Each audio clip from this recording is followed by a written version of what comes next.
চোখ বন্ধ করে একবার ভাবুন, আপনি কতবার টাকা নিয়ে সঠিক কাজটা করার পরেও মনে হয়েছে ভেতরে কোথাও একটা অস্বস্তি রয়ে গেছে। আবার কখনো ভুল সিদ্ধান্ত নিয়েও আপনি শান্তিতে ঘুমিয়েছেন। কেন এমন হয়? কারণ টাকা নিয়ে আমাদের সমস্যা অঙ্কের না, আমাদের সমস্যাটা মনস্তত্ত্বের। আপনি এখন শুনছেন লিসেনার বাংলা। আজকের এই গল্পটা কোনো ধনী হওয়ার শর্টকাট না। আজ আমরা কথা বলবো সেই অদৃশ্য বিষয়টা নিয়ে, যেটা টাকা আর মানুষের মাঝে দাঁড়িয়ে থাকে, আমাদের চিন্তা ভাবনা। এই গল্পের ভিত্তি হল মর্গেন হাউজেলের লেখা বিশ্ববিখ্যাত বই দ্য সাইকোলজি অফ মানি। এই বই আমাদের শেখায় টাকা কিভাবে কাজ করে, তার চেয়েও গুরুত্বপূর্ণ হল আমরা টাকা নিয়ে কিভাবে আচরণ করি। আমরা সবাই আলাদা পরিবেশে বড় হয়েছি, আলাদা অভিজ্ঞতা নিয়ে জীবন দেখেছি। সেই কারণেই একই টাকা, একই সুযোগ, একই ঝুঁকি সব মানুষের কাছে আলাদা মানে তৈরি করে। এই ভিডিওতে আমরা ধীরে ধীরে বুঝব কেন বুদ্ধিমান মানুষও টাকা নিয়ে ভুল করে, কেন কম জানা মানুষও কখনো সঠিক সিদ্ধান্ত নিয়ে ফেলে, আর কেন টাকার ক্ষেত্রে শান্ত থাকা অনেক সময় জ্ঞানী হওয়ার থেকেও বেশি জরুরি। তাই শেষ পর্যন্ত সঙ্গে থাকুন, কারণ লিসেনার বাংলার এই যাত্রার শেষে দ্য সাইকোলজি অফ মানি হয়তো আপনাকে শুধু টাকার দিকে না, নিজের চিন্তাধারার দিকেও নতুন করে তাকাতে শেখাবে। আমরা যখন টাকা নিয়ে কথা বলি তখন বেশিরভাগ সময় ধরে নিই যে মানুষ বেশি জানে, সে ভালো সিদ্ধান্ত নেয়। কিন্তু বাস্তব জীবনে এটা খুব কমই সত্যি। একই বই পড়ে, একই ভিডিও দেখে, একই তথ্য জেনেও দুইজন মানুষ সম্পূর্ণ বিপরীত সিদ্ধান্ত নেয়। কারণ টাকা নিয়ে সিদ্ধান্ত নেবার সময় আমাদের মাথার ভেতরে শুধু জ্ঞান কাজ করে না, কাজ করে স্মৃতি। সেই স্মৃতি কখনো আনন্দের, কখনো ভয়ের, কখনো লজ্জার, আবার কখনো গভীর ক্ষতির। একজন মানুষ যে সিদ্ধান্তটা নিচ্ছে সেটা সেই মুহূর্তের পরিস্থিতি দেখে না, সে সিদ্ধান্তটা নেয় তার পুরো অতীত নিয়ে। ছোটবেলায় সে দেখেছে কিভাবে তার বাবা মাসের শেষে চিন্তায় পড়ে যেতেন, কিংবা দেখেছে কিভাবে হঠাৎ টাকা এসে জীবন বদলে দিয়েছে।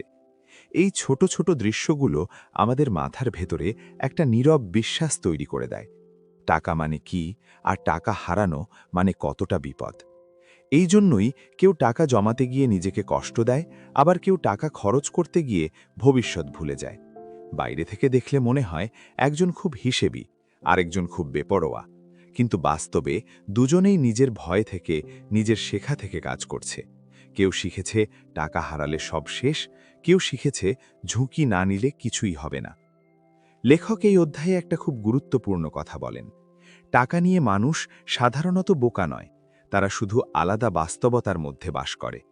আমরা যখন কাউকে ভুল বলি তখন আসলে তার জীবনের গল্পটা না জেনেই বিচার করি।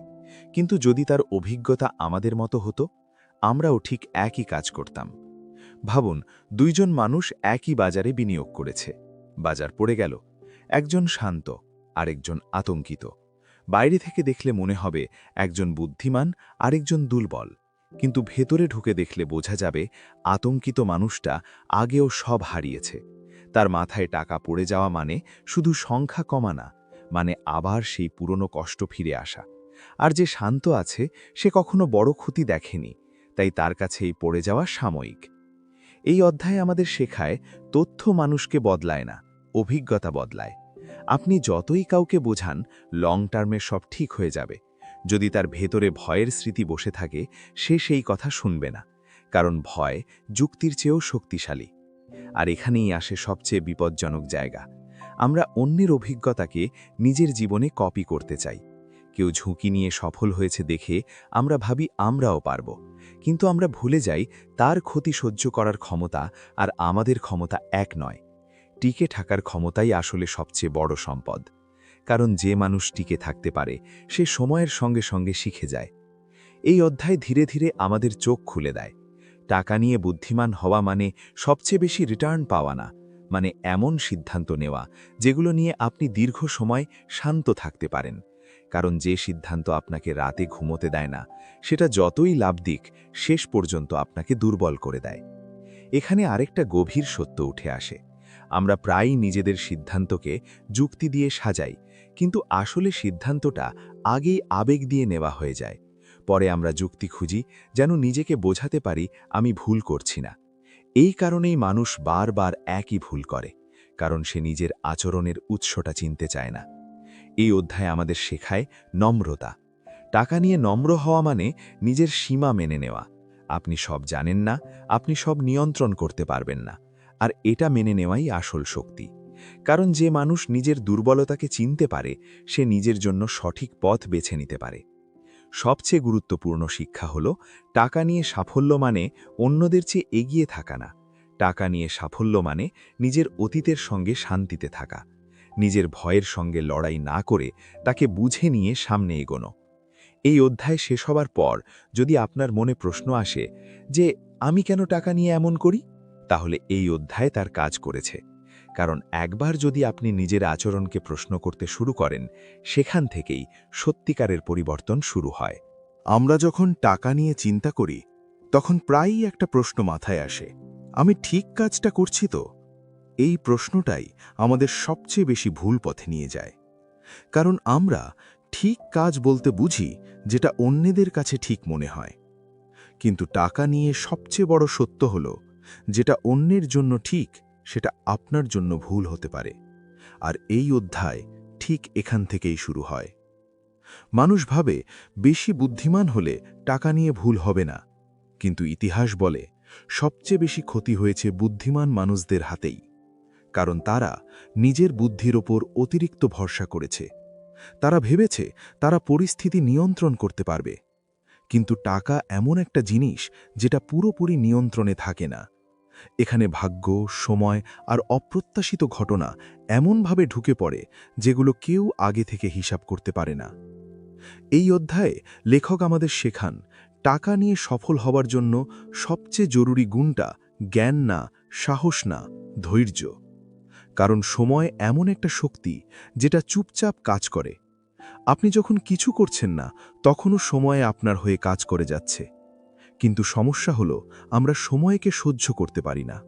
আমরা দ্রুত ফল চাই, এখনই ফল চাই। আর এই তাড়াহুড়োই আমাদের সবচেয়ে বড় শত্রু। একজন মানুষ যদি অল্প অল্প করে কিন্তু দীর্ঘ সময় ধরে সঠিক পথে থাকে, সে ধীরে ধীরে এমন জায়গায় পৌঁছে যায় যেখানে হঠাৎ করে বড় সিদ্ধান্ত নেওয়া মানুষরাও পৌঁছতে পারে না। কিন্তু এই পথটা একঘেয়ে, বিরক্তিকর আর ধৈর্যের পরীক্ষা নেয়। এই কারণেই বেশিরভাগ মানুষ মাঝপথে ছেড়ে দেয়। তারা ভাবে এতে কিছু হচ্ছে না, অথচ ঠিক সেই সময়ই আসল কাজটা চলতে থাকে। এই অধ্যায় আমাদের চোখে আঙুল দিয়ে দেখায়, টাকার খেলায় টিকে থাকাটাই সবচেয়ে বড় সাফল্য। আপনি যদি টিকে থাকতে পারেন, তাহলে ভুল করার সুযোগ পাবেন, শিখতে পারবেন, আবার ঘুরে দাঁড়াতে পারবেন। কিন্তু আপনি যদি একবার খেলাই ছেড়ে দেন, সব শেষ। বড় লাভের চেষ্টা করতে গিয়ে মানুষ ছোট ছোট নিরাপত্তা হারিয়ে ফেলে। আর একবার নিরাপত্তা হারালে আর কোনো সিদ্ধান্ত শান্ত মাথায় নেওয়া যায় না। লেখক এখানে বলেন, পর্যাপ্ত জানাটা খুব গুরুত্বপূর্ণ। আমরা যদি না জানি আমাদের জন্য কতটা যথেষ্ট, তাহলে আমরা কখনোই সন্তুষ্ট হতে পারব না। অন্যের বেশি দেখে আমাদের নিজেরটাও কম মনে হবে। আর এই অনুভূতিটাই মানুষকে অযথা ঝুঁকি নিতে বাধ্য করে। অনেক মানুষ ধনী হয় না কারণ তাদের টাকা কম, তারা ধনী হয় না কারণ তাদের আরও চাই বলে একটা শেষহীন চাহিদা আছে।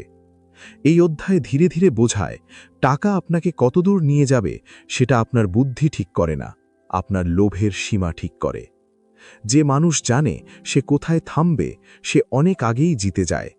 আর যে মানুষ থামতে জানে না, সে অনেক পেয়েও হারতে থাকে। আরেকটা গভীর সত্য এখানে উঠে আসে। মানুষ ভাবে ঝুঁকি মানে সাহস, কিন্তু বাস্তবে ঝুঁকি মানে অনিশ্চয়তা সহ্য করার ক্ষমতা। আপনি কতটা ক্ষতি সহ্য করতে পারবেন, কতটা সময় কিছু না পেয়েও শান্ত থাকতে পারবেন, এই ক্ষমতাই আসল শক্তি। কারণ বাজার সব সময় আপনার পক্ষে যাবে না, খারাপ সময় আসবেই। প্রশ্ন হলো, আপনি তখনও টিকে থাকতে পারবেন কিনা। এই অধ্যায় আমাদের শেখায়, খুব বেশি পরিকল্পনা অনেক সময় ক্ষতি করে। কারণ পরিকল্পনা আমাদের মনে একটা ভ্রান্ত বিশ্বাস তৈরি করে, সবকিছু আমার নিয়ন্ত্রণে। কিন্তু বাস্তবে সবচেয়ে বড় ঘটনাগুলো আসে কোনো নোটিশ না দিয়ে। তাই টাকা নিয়ে বুদ্ধিমান মানুষ সবকিছু ঠিক করার চেষ্টা করে না, বরং খারাপ কিছু হলে বাঁচার জায়গাটা রেখে দেয়। এখানে লেখক একটা চুপচাপ কিন্তু ভয়ঙ্কর কথা বলেন। সবচেয়ে বড় ঝুঁকি হলো এমন ঝুঁকি নেওয়া যেটা আপনাকে খেলাই ছেড়ে দিতে বাধ্য করে, কারণ তখন আর ফিরে আসার সুযোগ থাকে না। তাই কম ঝুঁকি, দীর্ঘ সময়, এই নীতিটা বাইরে থেকে ছোট মনে হলেও ভেতরে ভেতরে সবচেয়ে শক্তিশালী। এই অধ্যায় শেষের দিকে এসে আমাদের মনে করিয়ে দেয়, টাকা নিয়ে শান্ত থাকা মানে বেশি পাওয়া নয়, টাকা নিয়ে শান্ত থাকা মানে নিজের সীমার মধ্যে থাকা। আপনি যদি জানেন কোন জায়গায় গেলে আপনার ঘুম নষ্ট হবে, তাহলে সেই জায়গায় না যাওয়াটাই বুদ্ধিমানের কাজ। এই অধ্যায় পড়ে বা শুনে যদি আপনার মনে হয়, আমি এতদিন ফলের দিকে তাকিয়েছিলাম, পথটার দিকে না, তাহলে এই অধ্যায় তার কাজ করেছে। কারণ টাকা ধীরে ধীরে কাজ করে, আর যে মানুষ ধীরে চলতে পারে সে অনেক দূর যায়। মানুষ সাধারণত ভাবে টাকা তাকে স্বাধীন করবে, কিন্তু বাস্তবে টাকা আমাদের স্বাধীন করে না। টাকা আমাদের সিদ্ধান্তের দায়িত্ব বাড়িয়ে দেয়, আর এই দায়িত্বটাই বেশিরভাগ মানুষ নিতে চায় না।